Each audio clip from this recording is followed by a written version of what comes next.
नमस्कार, मैं हूं आपके साथ साधना पांडे और आप देख रहे हैं रात 11 बजे का हमारा खास बुलेटिन सिटी लाइट। चलिए बुलेटिन की शुरुआत करेंगे कोरबा से। बड़ी खबर मिली, आपको बता दें जिले के कोहड़िया में गणेश विसर्जन के दौरान दो पक्षों के बीच जमकर मारपीट हो गई है। बात बढ़ने पर एक पक्ष के कुछ लोगों ने दूसरे पक्ष के दो किशोरों को चाकू गोद दिया। इस घटना में एक किशोर की मौके पर मौत हो गई, जबकि दूसरा अभी गंभीर रूप से घायल बताया जा रहा है। मृतक का नाम हरीश कुमार है और जो गंभीर रूप से जख्मी है उसका नाम भूपेंद्र बताया जा रहा है। दोनों बड़पारा कोहड़िया के ही निवासी बताए जा रहे हैं। घटना की जानकारी मिलते ही पुलिस मौके पर पहुंच चुकी है। इधर मृतक के परिजनों के साथ ही स्थानीय लोगों ने कोहड़िया मुख्य मार्ग पर चक्का जाम भी शुरू कर दिया है और इस घटना के बाद अब वे पुलिस से, प्रशासन से इंसाफ की मांग कर रहे हैं। कोरबा से बड़ी खबर आपको बता रहे हैं। इस वक्त तस्वीरें आप देख रहे हैं चक्का जाम की, जहां गणेश विसर्जन के दौरान विवाद हुआ। विवाद इतना ज्यादा बढ़ गया कि दो युवकों पर चाकू से हमला कर दिया गया। इस चाकूबाजी में जहां एक शख्स की मौत हो गई तो दूसरा गंभीर रूप से फिलहाल घायल है और परिजनों ने चक्का जाम कर प्रशासन से मदद की गुहार लगाई है।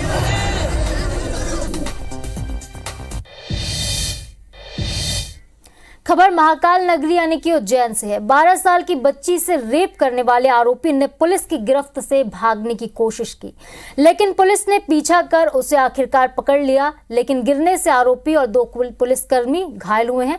इसके बाद आरोपी को पुलिस ने इलाज के लिए अस्पताल रेफर किया है। तो वहीं मौके का जायजा लिया हमारे संवाददाता रवि हेमराज सिसोदिया ने। 12 साल की बच्ची से दरिंदगी करने वाले आरोपी को पुलिस ने गिरफ्तार किया। उसे मेडिकल के लिए फिलहाल सिविल अस्पताल लाया गया है। आरोपी जो है इसने फिलहाल देख रहे हैं आपके आरोपी जो कि बिल्कुल दरिंदगी से है और उसने जरा भी बच्ची पर जुल्म नहीं खाया और आरोपी को फिलहाल पुलिस जो है सिविल अस्पताल लेकर पहुंची है। ये वही हैवान है जिसने 12 साल की जो बच्ची है उसके साथ इतनी बर्बरतापूर्वक इस पूरी घटना को उसने अंजाम दिया है। सबसे बड़ी बात कि ये आरोपी जो है इसके बारे में पूरी जानकारी जब पुलिस ने निकाली है तो नशा करने में नशाखोरी करता है और दूसरी बात यह कि सबसे बड़ी पुलिस जो है इसे लेकर आई है और पुलिस ने इसे पकड़ा है। ये देखिए ये पुलिसकर्मी साथ में मौजूद हैं और इन्हें भी कहीं ना कहीं हाथ में चोट आई है। क्या ये पूरा घटना, क्योंकि क्या इसने भागने का प्रयास किया था या इसका एनकाउंटर भागने का प्रयास किया वहां से और भागने के दौरान पुलिस ने इसका पीछा किया तो वहाँ जो जीवन खिड़ी के पास बनी कंक्रीट रोड है उससे टकरा के, जो कि जमीन से लगभग 1.5-2 फुट ऊंची है, तो टकरा जाने के कारण इसको ये चोटें आई हैं। पुलिस पे कुछ पुलिसकर्मी भी घायल है। क्या इसने कुछ पुलिसकर्मियों ने इनका पीछा किया जिसने झटक के भागा जिससे उनको भी चोट आई। वो गिर पड़े वो लोग पीछा करने में और उनको भी चोटें आई हैं। इसको क्या पुलिस ने इसका जो पैर में इसको चोट लगी है, क्या इस पर कुछ फायरिंग किया था या इसको पकड़ा? नहीं हुई, किसी भी प्रकार की फायरिंग नहीं हुई। मेडिकल रिपोर्ट से भी क्लियर हो जाएगा। मात्र ये जो है सीमेंट रोड से टकरा गया, इसके कारण घटना हुई है। अजय कुमार वर्मा सर हैं, उन्होंने बताया पूरे डिटेलिंग से कि ये जो आरोपी है या पुलिस से हाथ झटक कर, यानी जब पुलिस इसको लेकर आ रही थी तो पुलिस से हाथ झटक कर इसने भागने का प्रयास किया और जो आरोपी है इसे पुलिस ने पकड़ा, इसका पीछा किया और बहादुरी से पुलिसकर्मियों ने इसे पकड़ा है। और आप देखेंगे कि यहाँ पर ये आरोपी जो है यहाँ इसे अस्पताल में पुलिस लेकर आई है। सबसे बड़ी बात ये कि इसे पकड़ने में 2 पुलिसकर्मी भी घायल हुए हैं। आरोपी जो है उसे पुलिस ने पकड़ा है और इस पूरे घटनाक्रम में घायल होकर उस यहाँ पर इलाज के लिए उसको लेकर आए हैं और कुछ पुलिसकर्मी भी इस मामले में घायल हुए हैं। कैमरा पर्सन नंदन सिंह पवार के साथ रवि हेमराज सिसोदिया, उज्जैन।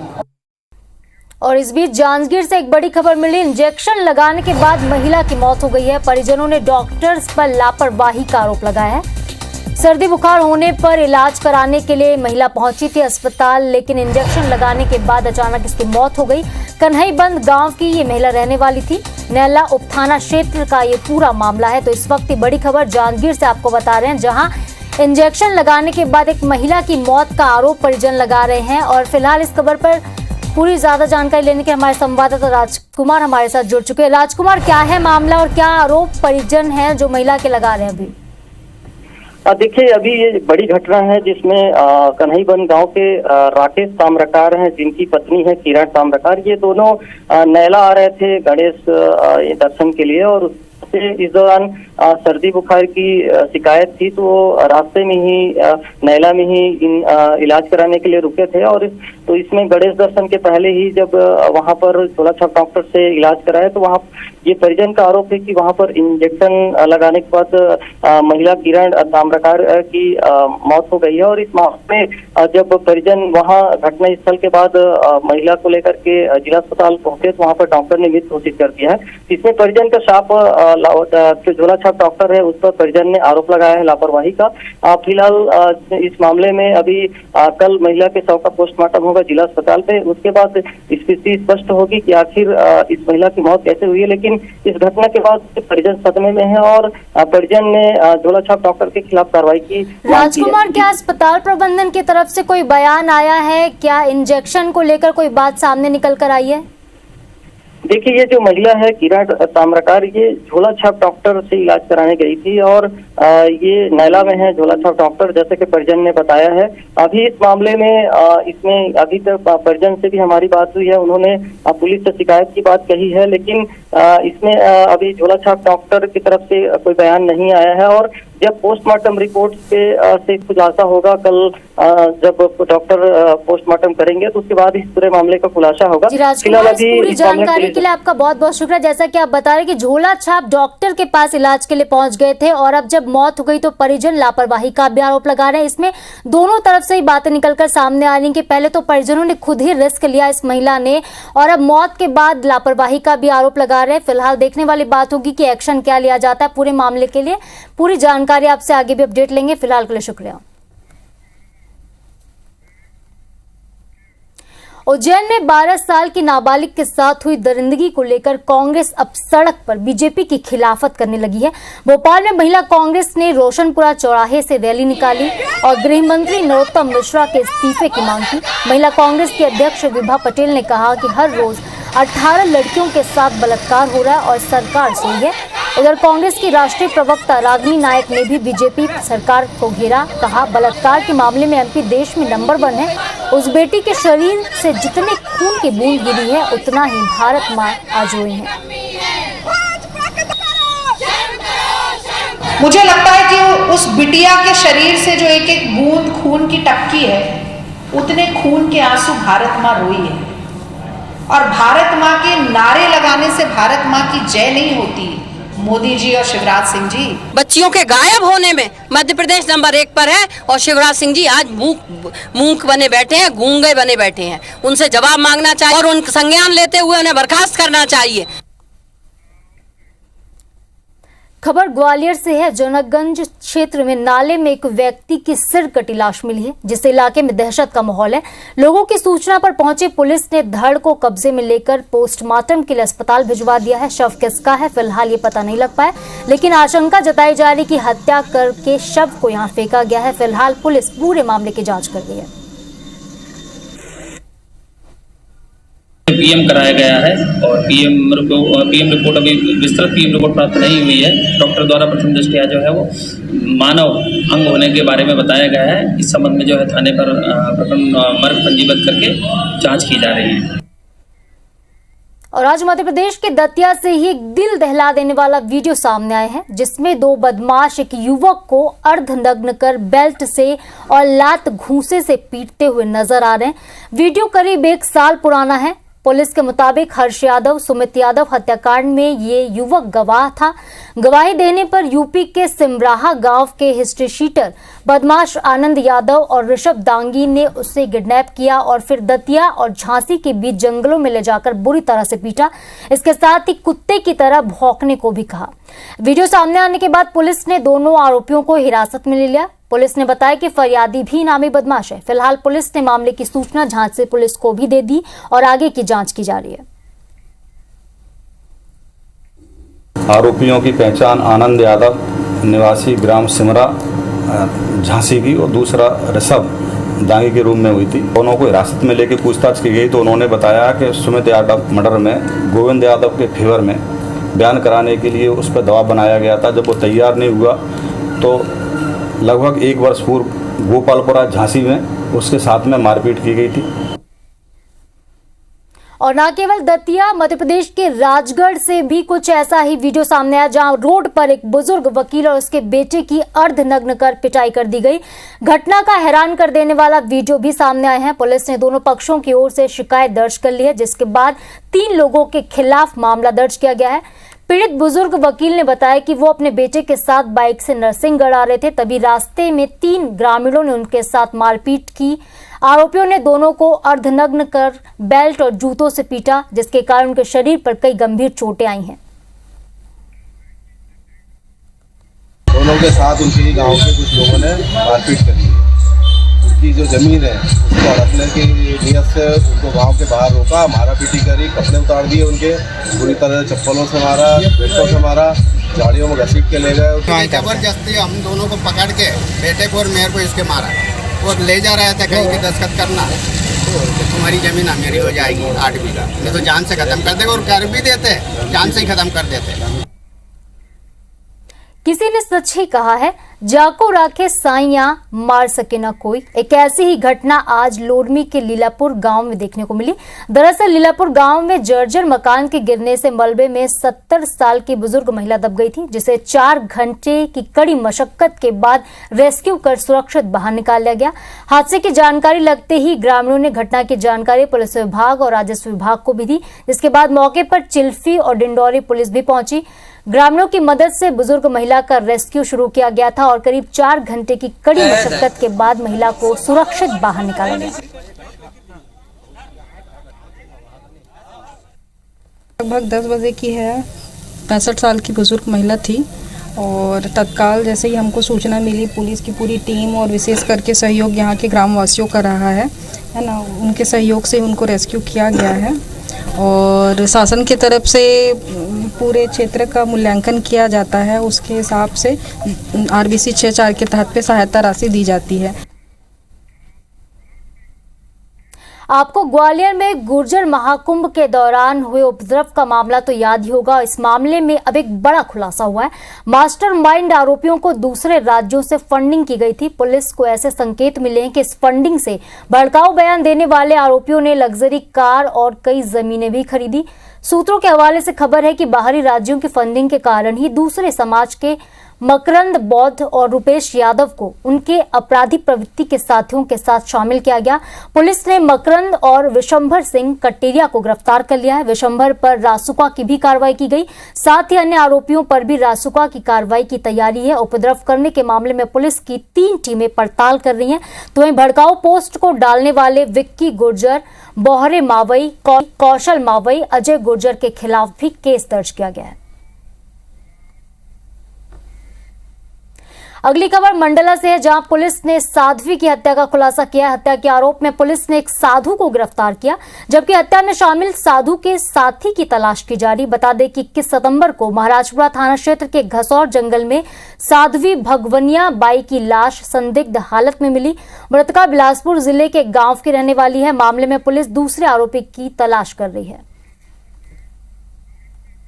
21 तारीख को मंडला घनसोर मार्ग पर जंगल में एक अज्ञात महिला का शरीर मिला था, मृत शरीर, जिसको आइडेंटिफाई करने पे पता चला कि वो बिलासपुर छत्तीसगढ़ की रहने वाली भगवंतिया बाई राठौड़ है। इसमें अभी तक एक आरोपी गिरफ्तार हुआ है और दूसरा आरोपी भी चिन्हित हो गया है, जिसके लिए टीमें रवाना हैं और शीघ्र ही उसे गिरफ्तार कर लिया जाएगा।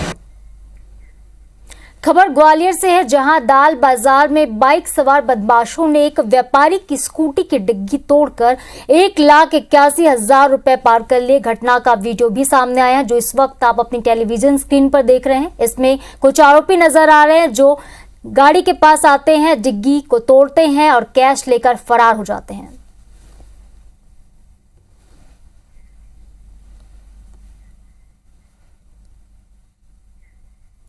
पखांजूर के देवपुर और मरोड़ा के हाई स्कूल में स्मार्ट लैब के नाम पर फर्जीवाड़े का खुलासा हुआ है। स्कूल में स्मार्ट विज्ञान लैब के लिए आई राशि भ्रष्टाचार की भेंट चढ़ गई। सप्लायर ने स्कूल में केवल 3 अलमारी और 2 लैब टेबल दिए हैं और सरपंच सचिव पर दबाव बनाकर सारी राशि अपने खाते में डलवा ली। बता दें कि दोनों स्कूलों में स्मार्ट लैब के लिए जिला पंचायत से 7 लाख रुपए की स्वीकृति मिली थी। 2 टेबल दिखाई दे रहा है वहाँ पे। जी सर, और 2 टेबल है और 3 अलमारी है सर। 2 टेबल है सर और 3 अलमारी, बस इतना ही है। कितना दिन पहले मिला? ये सर 8 से 9 महीने के आसपास। कौन से मत से दिया गया? जिला पंचायत से आया था सर। किसके थ्रू दिया गया यहाँ पे? जिला पंचायत सदस्य है ना सर, अंजलि अधिकारी मैडम उनकी। कोई ठेकेदार नहीं। 2 टेबल है और 3 अलमारी है, जिसमें हमको 3.5 लाख रुपया में ये सामग्री जो क्रय किया गया है, ये संभवता नहीं लग रहा है। बिल्कुल इसमें हम लोग कहीं पे लिप्त नहीं है। जगदलपुर में गुरुवार को गणेश विसर्जन को लेकर जमकर बवाल बरपा। गणेश विसर्जन करने जा रही समितियों के पुलिस के साथ जमकर झूमाझटकी हुई, तो वहीं शहर के मेन रोड चौक में सामाजिक संगठन ने प्रशासन और पुलिस के प्रति जमकर नाराजगी भी जताई। बीजेपी नेता योगेंद्र कौशिक ने भाजपा और कांग्रेस के नेताओं को अपशब्दों से संबोधित भी किया। कौशिक जी ने जो कांग्रेसियों के साथ में बस्तर के सारे जनप्रतिनिधि लोगों को, कांग्रेसियों को जो गाली गलौज दिया है, उसके लिए हम लोग बोधघाट कोतवाली टीआई को हम लोगों ने शिकायत किया है और हम चाहते हैं कि इसके ऊपर कार्रवाई हो। उत्तर प्रदेश के पूर्व मुख्यमंत्री और समाजवादी पार्टी के राष्ट्रीय अध्यक्ष अखिलेश यादव मध्य प्रदेश के खजुराहो पहुंचे। यहां उन्होंने प्रेस कॉन्फ्रेंस करते हुए बीजेपी पर जमकर निशाना साधा। अखिलेश ने कहा कि भारतीय जनता पार्टी पूंजीपतियों की पार्टी है, गरीब किसान का प्रदेश में दम घुट रहा है। इस दौरान उन्होंने प्रदेश की कानून व्यवस्था और लाडली बहना योजना पर भी तंज कसा। घटना सुनने में आई है 12 साल की बेटी के साथ, कोई आज कल्पना कर सकता है? जो प्रदेश 1 करोड़ 20 लाख बेटी माताएं बहनों को लाडली योजना से जोड़ रहा, उस प्रदेश में ये हालत हो। बल्कि हम ये जानते हैं कि बीजेपी उद्योगपतियों की पार्टी है, बड़े लोगों की पार्टी है। सतना में कांग्रेस के विधायक कल्पना वर्मा ने अपनी ही पार्टी के एक नेता पर अभद्रता का आरोप लगा दिया और उनके खिलाफ थाने में शिकायत भी दर्ज करा दी। आपको बता दें कि कल्पना वर्मा रैगांव विधानसभा से विधायक है।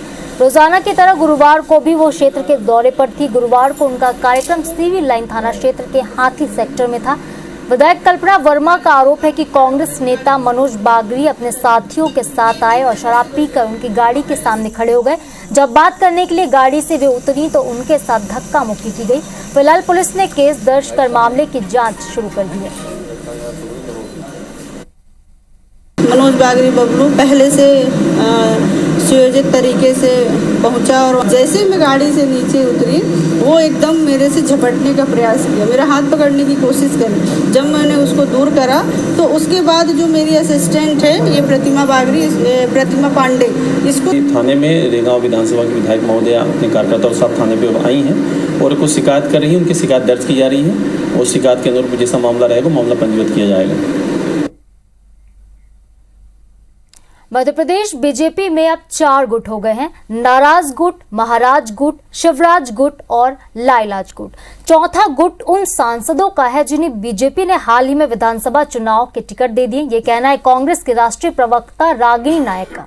रागिनी नायक ने मीडिया से बातचीत करते हुए कहा कि खुद कैलाश विजयवर्गीय कह रहे हैं कि मेरा चुनाव लड़ने का मन नहीं है, यानी बीजेपी के सांसदों को हार का डर सता रहा है, इसलिए वो इस तरह के बयान दे रहे हैं। केंद्रीय मंत्रियों और सांसदों का ये बार बार कहना कि लड़ना नहीं चाह रहे, उनका ये कहीं ना कहीं स्वीकार करना कि वो डूबती नाव पर सवार है। देखिए 3 गुटों की बात तो भाजपा में हो ही रही थी, एक महाराज गुट, एक शिवराज गुट और एक नाराज गुट। अब ये एक चौथा गुट आ गया है ये सांसदों का, अब इसको भी जोड़ लीजिएगा, ये लाइलाज गुट है। खबर राजधानी रायपुर से है। केंद्रीय गृह मंत्री अमित शाह और बीजेपी के राष्ट्रीय अध्यक्ष जेपी नड्डा के साथ करीब 6 घंटे तक मैराथन मीटिंग आज हुई। मीटिंग के बाद बीजेपी प्रदेश अध्यक्ष मीडिया से रूबरू हुए। अरुण साहब ने बताया कि बैठक में विभिन्न मुद्दों पर चर्चा हुई है। पीएम मोदी के बिलासपुर जगदलपुर दौरे को लेकर भी बातचीत हुई, साथ ही चुनावी रणनीति पर भी मंथन हुआ, जिसको लेकर अरुण साहब से खास बातचीत की हमारे संवाददाता राजेश मिश्रा ने। भारतीय जनता पार्टी के राष्ट्रीय अध्यक्ष जेपी नड्डा और केंद्रीय गृह मंत्री अमित शाह की उपस्थिति में रायपुर के कुशाभाऊ ठाकरे परिसर में लगभग 6 घंटे तक मैराथन मीटिंग चली और इस मैराथन मीटिंग में क्या क्या हुआ, क्या क्या डिसीजन हुए, उस पर चर्चा के लिए हमारे साथ प्रदेश अध्यक्ष अरुण साहू जी यहाँ पर मौजूद है। 6 घंटे तक बैठक चली। इसके पहले भी प्रत्याशियों की सूची को लेकर बैठक हो चुकी है, आज भी 6 घंटे तक बैठक चली। क्या कुछ निर्णय हुआ इस बैठक? आज की बैठक में अब तक जो चुनाव की तैयारियों के लिए हमारी योजना रचना बनी थी, उस पर विस्तार से बातचीत हुई कि जो हमने तय किया वो क्या क्या हुआ और कहाँ हमें जाना है। हमारी परिवर्तन यात्रा के बारे में बातचीत हुई कि परिवर्तन यात्रा किस तरह से हमने संपादित किया, क्या अनुभव रहे परिवर्तन यात्रा के, कितना जन समर्थन उस यात्रा को मिला। आगामी 30 सितंबर को परिवर्तन यात्रा का समापन प्रधानमंत्री माननीय नरेंद्र मोदी जी की उपस्थिति में होने वाला है और फिर 3 अक्टूबर को प्रधानमंत्री माननीय नरेंद्र मोदी जी जगदलपुर आने वाले हैं और चुनाव के दृष्टि से आगे और क्या क्या करने हैं, किस प्रकार से हम आगे बढ़ेंगे, इन सारी बातों पर बहुत विस्तार से बातचीत हुई। परिवर्तन यात्रा के बाद कुछ नया टास्क क्या चुनाव को लेकर? देखिए, अभी 2 बड़े कार्यक्रम हमारे सामने हैं। परिवर्तन यात्रा का समापन सभा 30 सितंबर को प्रधानमंत्री माननीय नरेंद्र मोदी जी की उपस्थिति में होने वाला है, उसकी तैयारी में पूरी ताकत से जुटे हैं और उसके बाद 3 अक्टूबर को प्रधानमंत्री माननीय नरेंद्र मोदी जी की सभा जगदलपुर में होने वाली है, उसकी तैयारी में पूरी ताकत से जुटे हुए हैं और फिर चुनाव के अभियान में आगे हमारी गतिविधि चलेगी। तो ये थे अरुण साहू जी और उन्होंने कहा कि जो मैराथन मीटिंग हुई है उसमें बहुत सारे मुद्दों पर यहाँ पर चर्चा हुई है और सीधा सीधा ये तय हुआ है कि अब जल्द ही जल्द प्रत्याशियों की यहाँ पर घोषणा कर दी जाएगी और भारतीय जनता पार्टी किस तरह चुनाव मैदान पर जाएगी उसको लेकर गंभीर यहाँ पर चर्चा हुई है। लगभग 6 घंटे तक जो बैठक हुई उसका सार जो है वो उन्होंने यहाँ पर बताया और उन्होंने ये भी कहा है कि 1-2 दिन में भारतीय जनता पार्टी के प्रत्याशियों की दूसरी सूची भी जारी कर दी जाएगी। कैमरामैन अजय गुज्जर के साथ राजेश मिश्रा, IBC 24 रायपुर। धमतरी जिले के कोलियारी से जोड़ा तराई तक 32 किलोमीटर जर्जर सड़क चौड़ीकरण की स्वीकृति मिल गई। सीएम भूपेश बघेल ने सड़क निर्माण के लिए 84 करोड़ की स्वीकृति प्रदान कर दी है, लेकिन अब बीजेपी और कांग्रेस नेताओं में श्रेय लेने की होड़ लग गई है। बता दें कि जिले के कोलियारी जोड़ा तराई मार्ग महानदी किनारे पर है। इस मार्ग से रोजाना भारी वाहनों के गुजरने से आए दिन हादसे होते हैं। पहले ग्रामीणों ने सड़क की मांग को लेकर कई बार धरना प्रदर्शन भी किया है, जिसके चलते मुख्यमंत्री ने अब सड़क की स्वीकृति देते हुए इसका भूमि पूजन भी कर दिया था। इस पर धमतरी विधायक का कहना है कि उन्होंने सड़क निर्माण के लिए आवाज उठाई थी, तो वहीं कांग्रेसी कह रहे हैं कि उनके प्रयास से मुख्यमंत्री ने स्वीकृति दी है। की जो राजनीति कांग्रेसी कर रहे हैं इनको तो शर्म आनी चाहिए, पहले खुद तय कर ले। जिला पंचायत अलग अलग सदस्य बोलते हैं कि हमने इसकी स्वीकृति कराई है, कांग्रेस पार्टी के जिला अध्यक्ष बोलते हमने स्वीकृत कराई है, कांग्रेस पार्टी के जिला अध्यक्ष बोलते हमने स्वीकृत कराई है। तो ये पहले खुद तय कर ले कि किसने कराया है। मेरे ख्याल से धमतरी के इतिहास में 1952 के बाद से आज तक में सबसे निष्क्रिय विधायक है। इसने कोई काम नहीं किया जी पूरे 5 साल, दिखावा करते रहे, घूमते रहे। बाकी धमतरी शहर के लिए इन्होंने कुछ नहीं किया, धमतरी विधानसभा के लिए इन्होंने कुछ नहीं किया। मेरे को तो लगता है विधायक निधि भी कमीशन को भेंट कर दी। 2023 में होने वाले विधानसभा चुनाव में पहली बार बस्तर की युवतियां पोलिंग बूथ की सुरक्षा की जिम्मेदारी संभालने वाली हैं। इसके लिए चुनाव के दौरान सुरक्षा तैयारी में इन्हें शामिल किया गया। बस्तर पुलिस अलग अलग समय में भर्ती की गई महिला कमांडोज को नक्सल प्रभावित इलाकों में चुनाव की तैयारियों को लेकर ट्रेनिंग देगा। नक्सल प्रभावित इलाकों में काम कर चुके सीनियर जवान इन महिला कमांडोज को ट्रेनिंग देंगे। पूरा संभाग के अंतर्गत 500 के आसपास महिला बल इसमें है। पूर्व से भी DRG दंतेश्वरी फाइटर और दुर्गा फाइटर्स में भी महिला बल काम कर रहा है। खबर रायगढ़ से। नगर निगम क्षेत्र में स्वीकृत तकरीबन 40 करोड़ से अधिक की योजनाएं अब तक शुरू नहीं हो पाई। योजनाओं के लिए राशि की स्वीकृति तो मिल गई, लेकिन अब तक निगम टेंडर प्रक्रिया पूरा नहीं कर पाया, जिसके चलते सभी योजनाएं अब भी अधर में लटकी हुई हैं। नगर निगम रायगढ़ में गंभीर लापरवाही और उनकी निष्क्रियता के वजह से सरकार की और जनहित की बहुत सारी योजनाएं, आचार संहिता का भेंट चढ़ जाएगा।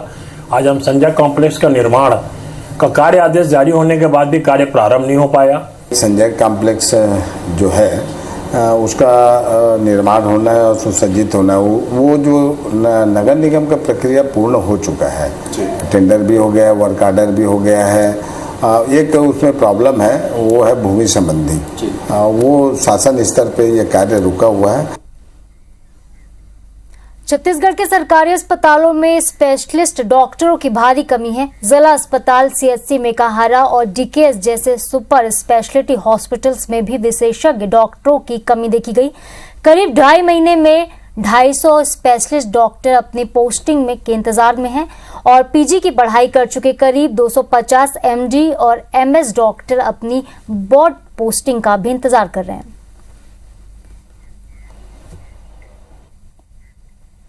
करीब 10 दिन पहले मैंने फाइल साइन करके भेज दी थी, तो हो सकता है कि अभी छुट्टियां भी रहीं, कुछ अधिकारियों को बाहर भी जाना पड़ा, कुछ अवार्ड्स मिले दिल्ली में, दिल्ली जाना पड़ा, इस कारण से डिले हो गया होगा। अभी तक बॉन्ड ऑर्डर नहीं आने से 2 समस्या हो रही है। एक तो जिन लोगों का हम पहले जब पीजी में थे तो हमें स्टाइपेंड मिलता था, अभी 2 महीने से हम बेरोजगारी हैं एक तरीके से। और दूसरा ये है कि हमें 2 वर्ष का शासन को जो बॉन्ड ऑर्डर में सेवा देना है उसका भी ड्यूरेशन हमारा वेस्ट हो रहा है। जितना जल्दी हो सके बॉन्ड वगैरह, क्योंकि बॉन्ड एक प्रकार से अपने 2 साल का ख़त्म करना ही है, तो जितना जल्दी हो जाए तो बेटर ही है।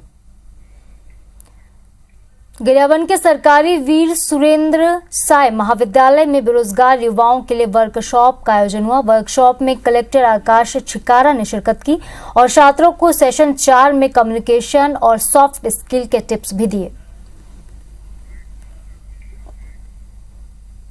कैसे रिज्यूम मेकिंग किया जाए, कैसे वो इंटरव्यू में अपने विचारों को अच्छे से रख पाए, तो कम्युनिकेशन स्किल्स पे काम करने के लिए और रिज्यूम बिल्डिंग के लिए हमने 4 लेक्चर का कोर्स डिजाइन करा था, जिसका आज यहाँ पर समापन किया गया। भिलाई में आज झमाझम बारिश के बीच स्कूल स्टेट गेम शुरू हुए। इस प्रतियोगिता में प्रदेश भर से 1000 से ज्यादा खिलाड़ी हिस्सा लेने पहुंचे, जिसमें वे बॉक्सिंग, योगा, लॉन टेनिस के साथ फुटबॉल प्रतियोगिता में भी हिस्सा लेंगे। गर्ल्स ग्रुप के लिए एमजीएम ग्राउंड तय किया गया है, जहां बारिश की वजह से फिलहाल पानी भर गया, तो वहीं जिस हॉल में उद्घाटन समारोह रखा गया था वहां की छत भी टपकती नजर आई। इस हॉल में दोपहर के बाद योगा कंपटीशन शुरू हुआ। मुख्य अतिथि भिलाई निगम के एमआईसी लक्ष्मीपति राजू थे। उन्होंने सभी खिलाड़ियों को खेल भावना से प्रतियोगिता में हिस्सा लेने की बात कही। बच्चों को मैं संदेश देना चाहता हूं कि खेल जीत हो या हार हो, खेल को खेल की भावना से खेलना चाहिए। हारे हुए बच्चे को भी सीखना ये चाहिए कि हम उसको मनोबल नहीं टूटना चाहिए उसका, और मनोबल बड़ा रखते हुए उसे आगे और प्रयत्न करना चाहिए, ताकि आगे उसको मौका मिलेगा और जीतेगा। और जीते हुए बच्चों से मैं ही कहना चाहता हूँ कि जीत पर कभी घमंड नहीं दिखाना चाहिए। घमंड दिखाने से वो जीत हार कहलाता है। 1000 से ऊपर बच्चे राज्य से पूरे 5 संभाग से आए हैं और 150 ऑफिशियल्स आए हुए हैं और लगभग हमारे 100 व्यायाम शिक्षक हैं जो इस व्यवस्था में लगे हैं। जांजगीर चांपा के वेट लिफ्टर धनंजय यादव को प्रशासन ने मतदाता जागरूकता कार्यक्रम का डिस्ट्रिक्ट यूथ आइकन बनाया है। लठिया गांव के वेट लिफ्टर धनंजय यादव ने 7 स्टेट और 3 नेशनल वेट लिफ्टिंग प्रतियोगिताओं में भाग लिया है। धनंजय का कहना है कि जिले में एक वेट लिफ्टिंग के प्रशिक्षण केंद्र की जरूरत है। जांजगीर चांपा जिले का एकमात्र वेट लिफ्टर अकलतरा क्षेत्र के लटिया गांव में है, जिनका नाम धनंजय यादव है। आज इसलिए वो परिचय का मोहताज नहीं है, क्योंकि उन्होंने स्टेट और राष्ट्रीय लेवल पर वेट लिफ्टिंग में जिले का मान बढ़ाया है।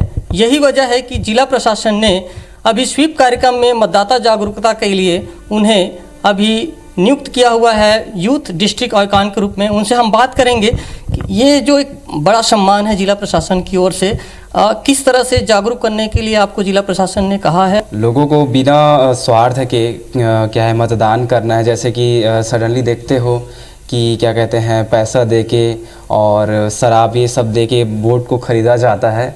तो मेरे को इसलिए क्या कहते हैं नियुक्त किया गया है कि ऐसा जागरूकता फैलाना है कि निस्वार्थ कोई किसी को चुने, ऐसा मेन उसका मुद्दा है। यदि हम वेट लिफ्टिंग की बात करें कि जिले के आप एक पहले वेट लिफ्टर हैं और युवा हैं, इस खेल में किस तरह की तैयारी रहती है? कितने घंटे का आपको इसमें जा कर के वहाँ पर जिम में या आपको प्रदर्शन में इसमें आगे बढ़ने के लिए काम करना पड़ता है?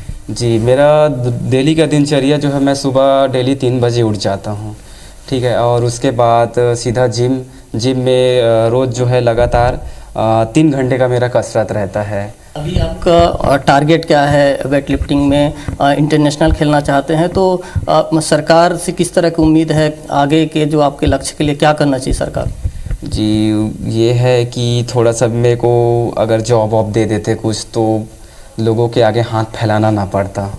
ये थे हमारे साथ धनंजय यादव, जिनका कहना है कि वो वेट लिफ्टिंग की दिशा में एक बड़ा करियर बनाना चाहते हैं और जांजगीर चांपा ज़िले के साथ ही साथ छत्तीसगढ़ का मान वो बढ़ाना चाहते हैं। बस एक उम्मीद है सरकार एक पहल करे, मदद करे और एक युवा को आगे बढ़ाए ताकि वो वेट लिफ्टिंग के दिशा में जो उनकी सोच है छत्तीसगढ़ के सम्मान बढ़ाने की, वो पूरा हो सके।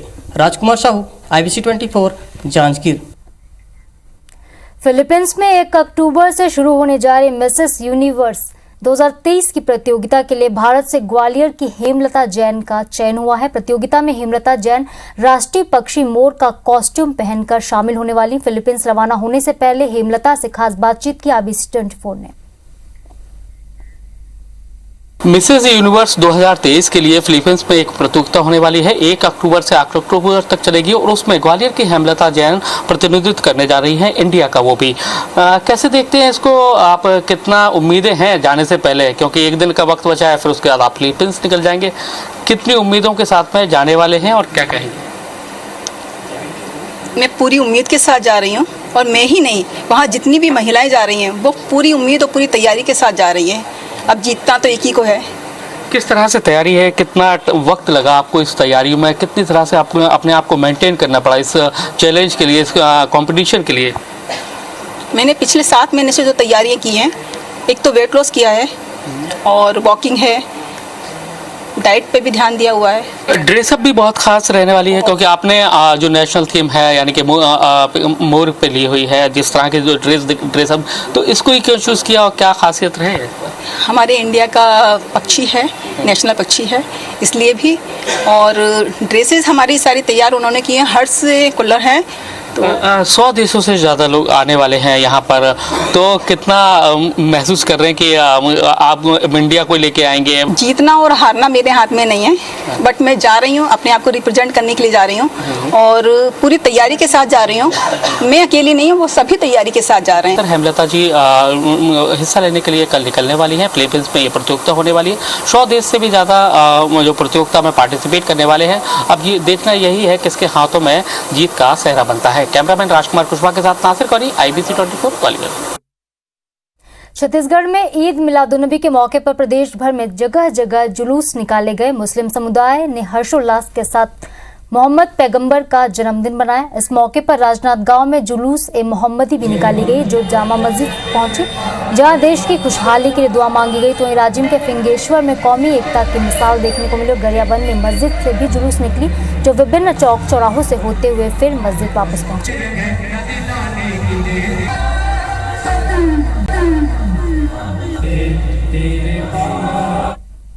बड़ी खुशी का दिन है। आज जश्न ईद मिलादुन्नबी है। आज हुजूर सल्लल्लाहु अलैहि वसल्लम की आमद हुई थी, आज ही के रोज़ उनकी पैदाइश हुई थी, उसीलिए हम ये जश्न ईद मिलादुन्नबी मनाते हैं। हुजूर सल्लल्लाहु अलैहि वसल्लम ने ये इस्लाम धर्म के प्रचारक थे, उन्होंने हमको कैसा जीना ये सिखाया था। सभी जगह जहाँ जहाँ गणेश बैठे वहाँ सभी पंडाल के सभी हमारे के समिति के अध्यक्ष लोग हमको बधाई दिए और हमने उनको बधाई दिया और कौमी एकता का परिचय दिया। देश भर में अनंत चतुर्दशी भी धूमधाम से मनाई गई। गणेश जी की प्रतिमा का विसर्जन धूमधाम से किया जा रहा है। भोपाल में मुख्यमंत्री शिवराज सिंह चौहान ने गणेश जी की प्रतिमा का विसर्जन किया। इसके लिए मुख्यमंत्री निवास से लेकर प्रेमपुरा घाट तक भव्य चल समारोह निकला। सीएम शिवराज सिंह पत्नी साधना सिंह और बेटे के साथ खुले ट्रक में सवार होकर प्रेमपुरा घाट पर पहुंचे और अंतिम आरती कर बप्पा को विदाई दी।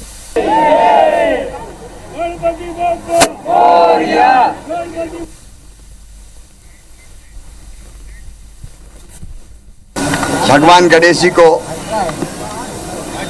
आज विदाई दी है और आज गणपति भगवान को विदाई देते समय मन भावुक भी हो जाता है। उनकी कृपा सब पर बरसती रहे, सबके कष्ट हरें, सब पर कृपा करें। और अनंत चतुर्दशी का ये पर्व पूरे हर्षोल्लास के साथ देश भर में मनाया गया। इंदौर में भी आज खूबसूरत नज़ारे देखते ही बने। इंदौर में 20 से ज्यादा झांकियां धार्मिक, देशभक्ति, स्वच्छता और पर्यावरण के महत्व को संदेश देते हुए निकली। हैरतअंगेज करतब दिखाते अखाड़े भी इसमें शामिल हुए। इस दौरान सुरक्षा व्यवस्था के खासा इंतजाम किए गए थे। शहर को 6 सेक्टरों में बांटा गया है। इंदौर में भी आज हमें अनंत चतुर्दशी की धूम देखने को मिल रही है और इस वक्त हम इंदौर के चिमन बाग पे मौजूद है, जहां से झांकियां जो है वो निकाली जा रही है। इस बार झांकियों को 100 वर्ष पूरे हो रहे हैं। फिलहाल हमारे सामने सबसे पहली झांकी जो है वो चंद्रयान 3 की थीम पर बनी हुई है। खुद गणपति बप्पा जो है चंद्रयान 3 को लेकर हमें चांद पर जाते हुए दिख रहे हैं। इसी तरह की और भी कई झांकियां जो है वो यहाँ पर इस बार बनाई गई है। क्या कुछ खास है वो हम आपको सीधे इंदौर से तस्वीरों में दिखा रहे हैं कि किस तरह से इंदौर में इस बार झांकियों को 100 वर्ष पूरे हो रहे हैं। और आपको बता दें कई सारी थीम जो है वो सीता हरण के ऊपर, राम और हनुमान जी के मिलन के साथ ही शिव जी की भी कई सारी कहानियां दर्शा रही है। और इन्हीं के साथ अगर हम बात करें तो किस तरह से महिलाओं को इस बार प्रोत्साहित किया जा रहा है, उसको लेकर भी झांकियां जो है वो बनाई जा रही है। फिलहाल हमारे सामने जो है वो शिव जी की जो झांकी है वो बनाई गई है। किस तरह से हमें मैसेज दे रही है और किस तरह से बता रही है कि क्या कुछ यहाँ पर डिपिक्ट किया जा रहा है, वो सारी चीजें हम ये सीधी तस्वीरों से यहाँ पर देख पा रहे हैं। कितनी सुंदर यहाँ पर झांकी बनाई गई। लगातार लोग पहुँच रहे हैं, लोग यहाँ पर देखने आ रहे हैं। अंकल, इस बार 100 वर्ष पूरे हो गए हैं झांकियों को, क्या कहोगे? 95 वर्ष हुए कल्याण मिल को, हुकुमचंद मिल को 100 वर्ष हुए हैं। इसकी ये परंपरा जो चालू की गई थी, ये परंपरा इसलिए चालू गई थी कि जब देश में गुलामी थी, राष्ट्र प्रेम की भावना जगाने के लिए यहाँ पर ये परंपराएं चालू की गई। हमारे साथ कल्याण मिल के संचालक भी मौजूद है। क्या कहेंगे आप अध्यक्ष जी, आपकी जो झांकियां है वो रोड पर उतर चुकी है यहाँ पर, कैसे क्या कहेंगे? 95 ईयर्स पूरे हो गए।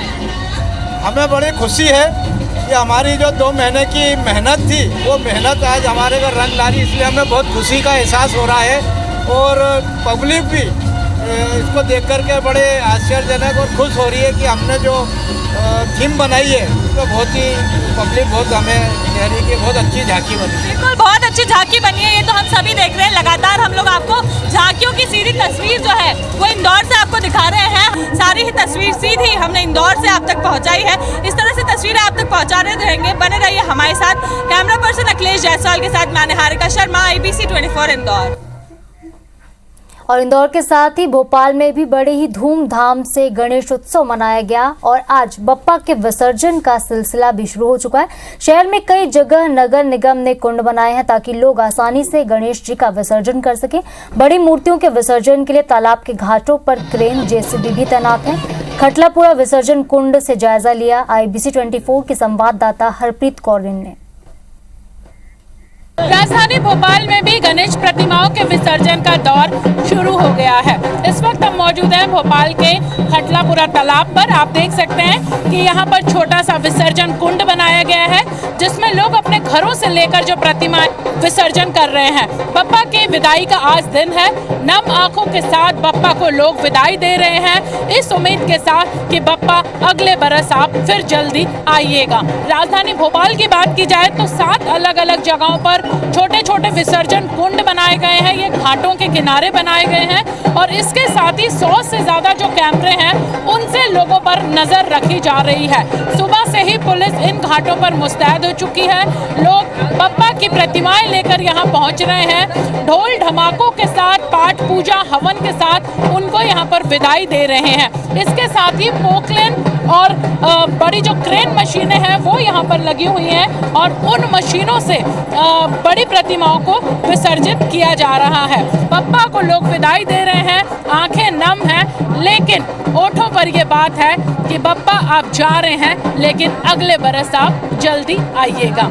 कैमरामैन विनीत श्रीवास के साथ IBC 24 भोपाल से हरप्रीत कौर। इधर भारतीय वायुसेना ने लड़ाकू विमान तेजस का मॉडल एमपी विधानसभा को भेंट किया। इस मौके पर विधानसभा के अध्यक्ष गिरीश गौतम मौजूद रहे। तेजस भारतीय वायुसेना के गौरव, शौर्य और पराक्रम का प्रतीक है। एयरफोर्स के 91वें स्थापना दिवस के मौके पर राजधानी भोपाल में एयर शो का आयोजन होना है। एयर मार्शल तेजस का मॉडल परिसर में रखते ही स्टाफ की भीड़ इसे देखने के लिए उमड़ी। लोग इसके साथ सेल्फी खिंचवाते भी नजर आए। मौके का जायजा लिया IBC 24 संवाददाता हरप्रीत कौर ने। भारतीय वायुसेना के शौर्य और पराक्रम का गवाह तेजस विमान अब मध्य प्रदेश विधानसभा में भी नजर आएगा। इस वक्त हम मौजूद हैं मध्य प्रदेश विधानसभा में। आप देख सकते हैं कि ठीक यहाँ पर हमारे पीछे तेजस विमान नजर आ रहा है। ये वो तेजस विमान है जो भारतीय वायुसेना का एक खास स्वदेशी विमान है। आज इसे भारतीय वायुसेना के अधिकारियों ने मध्य प्रदेश विधानसभा अध्यक्ष गिरीश गौतम जी को यहाँ पर सौंपा है, जिसे यहाँ पर विधानसभा में स्थापित किया गया है। तेजस का ये मॉडल है।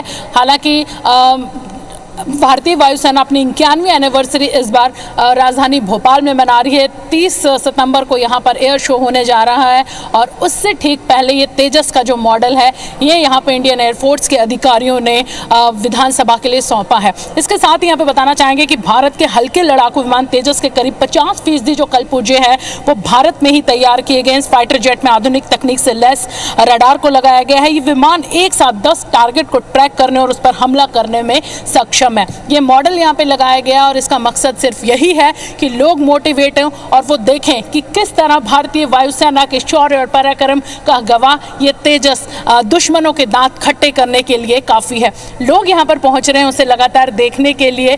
लगाने के साथ, यहाँ स्थापित किए जाने के साथ ही आकर्षण का केंद्र बन गया है। यहाँ पर लोग पहुँच रहे हैं और अब इसे विधानसभा परिसर में बाहर की तरफ स्थापित किया जाएगा। कैमरामैन विनीत श्रीवास्तव के साथ IBC 24 भोपाल से हरप्रीत कौर रेन। और इस बीच बड़ी खबर दमोह से मिली। दमोह में चाकूबाजी हुई। नाबालिग पर चाकू से हमला किया गया। अज्ञात आरोपियों ने चाकू से हमला किया है। घायल नाबालिग को फिलहाल जिला अस्पताल में भर्ती कराया गया, जहां उसे प्राथमिक इलाज के बाद जबलपुर रेफर कर दिया गया। तो वहीं पुलिस पूरे मामले की जांच में जुट गई है। सिटी कोतवाली थाना क्षेत्र के कीर्ति स्तंभ इलाके की ये घटना है, जहां दमोह में चाकूबाजी हुई है और जो नाबालिग है फिलहाल घायल है, उसकी हालत गंभीर बनी हुई है। उसे जबलपुर रेफर किया गया इलाज के लिए। इलाज के बाद ही कौन आरोपी हैं ये बात निकलकर सामने आ पाएगी।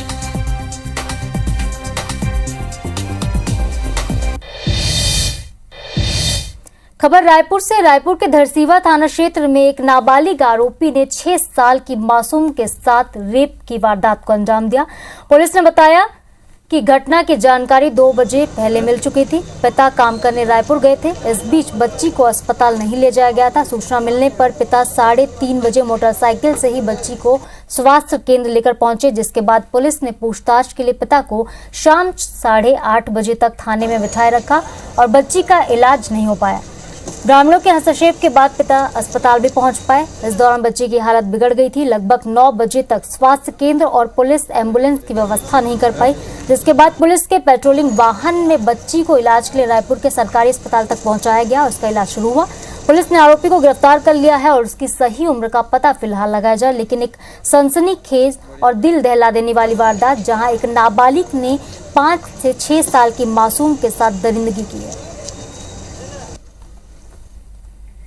सबसे पहले कितना बजे धरसीवा स्वास्थ्य केंद्र कितने बजे? 3 बजे 3:30 बजे। वहाँ का पुलिस FI दर्ज लिखा। इलाज चालू करीस कि नहीं करीस। ओकर बाद फिर तहान पुलिस थाना गए। हाँ, तहान वहाँ बस से बैठे पूरा बैठ गया 8:30 तक ले। 8:30 बजे? हाँ। और इलाज चालू नहीं हो रही? नहीं हो रही थे। बच्ची कहाँ रही से? स्वास्थ्य केंद्र में। अच्छा, फिर कुछ नहीं FI दर्ज हो नहीं रही से।